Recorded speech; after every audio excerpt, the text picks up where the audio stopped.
What's poppin', Carolina fans? Welcome to yet another edition of Pantherology. It's your boy, Robstar. And today's like a three-part series I kind of just made up on my own and kind of just wanted to talk about a couple things, like how the Carolina Panthers made no trades for this trade deadline. And then I want to talk about 3 draft picks that the Carolina Panthers should target. Kind of go give you a little insight on that.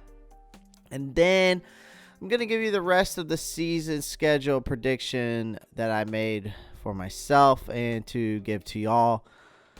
You might not like it, but I'm going to be straight up honest with you. And I actually am wrong with both of my schedule predictions. My first video I ever made, I predicted that the Carolina Panthers would go 9-7.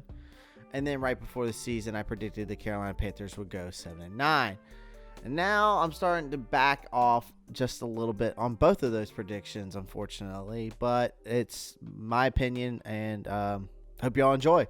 But before we get into today's topic, as always, please pound that like button, pound the subscribe button, comment down below at the end of the video.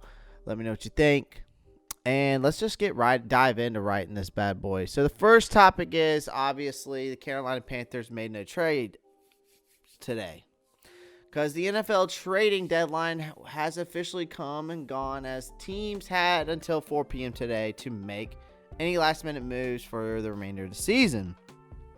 Now, Carolina, who are sitting at 3-5, weren't expected to be buyers at the deadline, but there was some speculation that the team would maybe look to add some defensive help, I was thinking, or maybe even adding a pass-catching tight end to go alongside Ian Thomas and Chris Mansertz, because we all know we need it. But with where the Panthers are cap-wise, which is not good, and the lack of pieces that are willing to move in order to make a deal, it made sense that GM Marty Hurney decided to not make any moves. Now, if you look at the makeup of the Panthers rosters, it's a lot of young players that they are looking to build around, or cheaper veterans like Zach Kerr, Michael Schofield, Justin Burris, and so on, that aren't going to be on the radar for contending teams.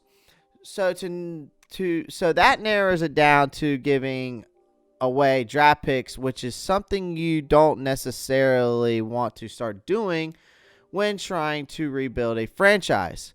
Carolina has made vast improvements in some areas, but are still searching for answers in other places.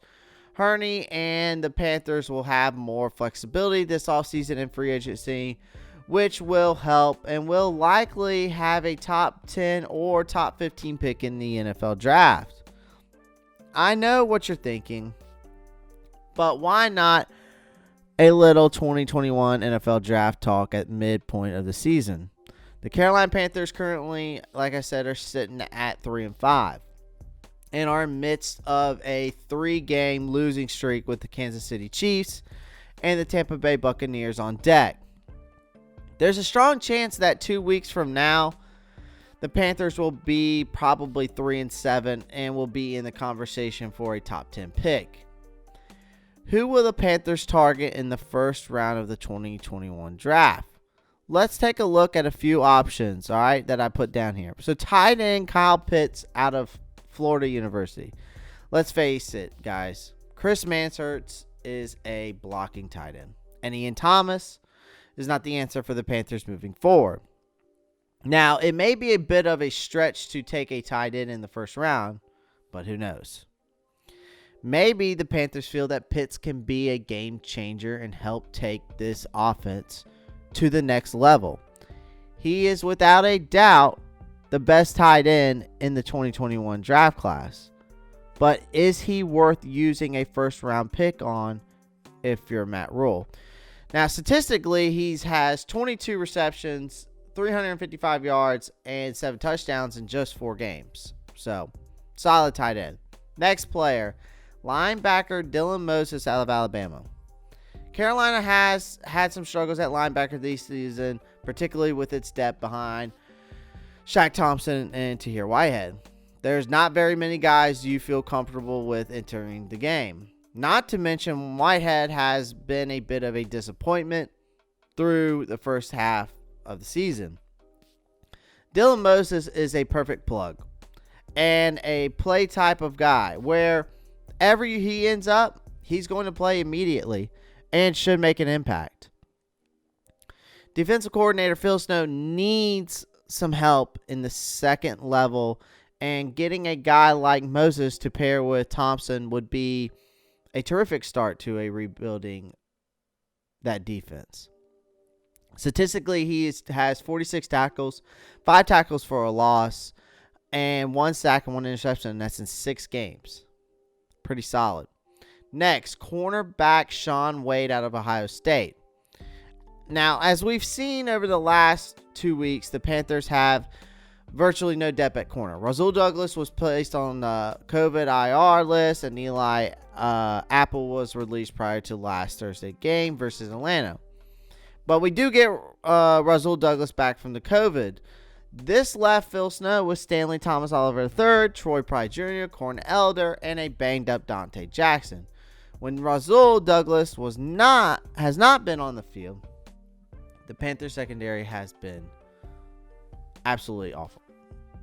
This isn't just a pick to add depth, but a pick to hopefully stabilize the targeting unit. Douglas has played well. It would be a perfect fit for him. Wade to come in and learn from Douglas. Wade is a terrific cover corner who has good length. He's 6'1", 195 pounds.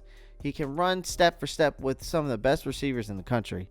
Statistically, he's got 4 tackles and 1 pass deflection. That's in 2 games. So now let's take a look at the remaining of the schedule, and I'll give you my predictions. All right. So first things first, we're this week against Kansas City. I don't really have much to say right now because I don't really want to go into detail against this game. I have Carolina losing this game, but I'm going to tell you why more in another video. So let's save that for a later time. Next, Tampa Bay is a loss. The next week after that puts us 3-7. After falling to Kansas City, the Panthers will have yet another tough challenge going up against Tom Brady and that Bucs offense, who have figured things out since the last time these two have played back in week 2. Carolina can hang, but they're going to have to keep it close by halftime to have a chance. Next game, Detroit. I got us winning here, and which puts us at 4-7 on the record. The Lions have taken some folks by surprise. Many thought they would be in a complete disarray in 2020. With that said, I give Carolina a slight edge being at home, and Christian McCaffrey should be back to his normal self by this point, which will really take this offense to the next level. Not to mention Detroit allows an average of 130 rushing yards per game. Next game, I hate to say this, but November 29th at Minnesota is a loss, and that puts us at 4-8. This game is a very winnable game for Carolina, but I haven't seen anything from this Panthers defense that gives me confidence that they will be able to stop or even slow down Dalvin Cook if he's healthy and playing. This will be a loss, and if he's out, it could be a toss-up kind of game. Next, December 13th versus the Denver Broncos. Give us the win here. So it puts us at 5-8. The Broncos feel like they have their quarterback in Drew Lock and have a two-headed monster running back with Melvin Gordon and Phil Lindsay. This just has the feel of a game for me that the Panthers can pull out, and a West Coast team coming east for an early kick doesn't usually work out too well. Next, December 20th at Green Bay. I give that a loss. Puts us at 5-9. Aaron Rodgers is a treat to watch, but it won't be the gift for the Carolina Panthers defense a few days prior to Christmas. He, along with a much improved defense, is going to be too much for the Panthers in Week 15. December 27th at the Washington football team. Loss. Rule versus Rivera, I call this. If you have to love seeing Rivera get a chance to face his former team in year 1 with Washington, and I think this is a team that is a little bit more equipped to have late season success, which is why I'm going with the football team. Their defensive line is easily one of the best in the NFL, and that doesn't bode well for the shaky Panthers offensive line. Last but not least, January 3rd versus the New Orleans Saints. I give us the loss here and puts us at 5-11 on the season. At this point of the season, the Panthers don't have much to play for, and the battle for the NFC South division may go down to Week 17. The Saints may need a victory to end the season and top Tampa Bay. And if for some reason they are either way ahead or behind, but in a locked playoff spot, we could see them rest their starters, which would give Carolina a shot to end the season with a win. That's kind of like a toss-up game there too. So guys, that is my reaction to Carolina's making no trades. Those are my 3 draft picks for the Carolina Panthers in the 2021 draft in just the first round. And then that was the rest of the season schedule and my predictions for that. Guys, let me know what you think. Comment down below. Pound that like button. Pound the subscribe button if you haven't already. Do it now. And Panther Nation, Pantherologists, keep pounding.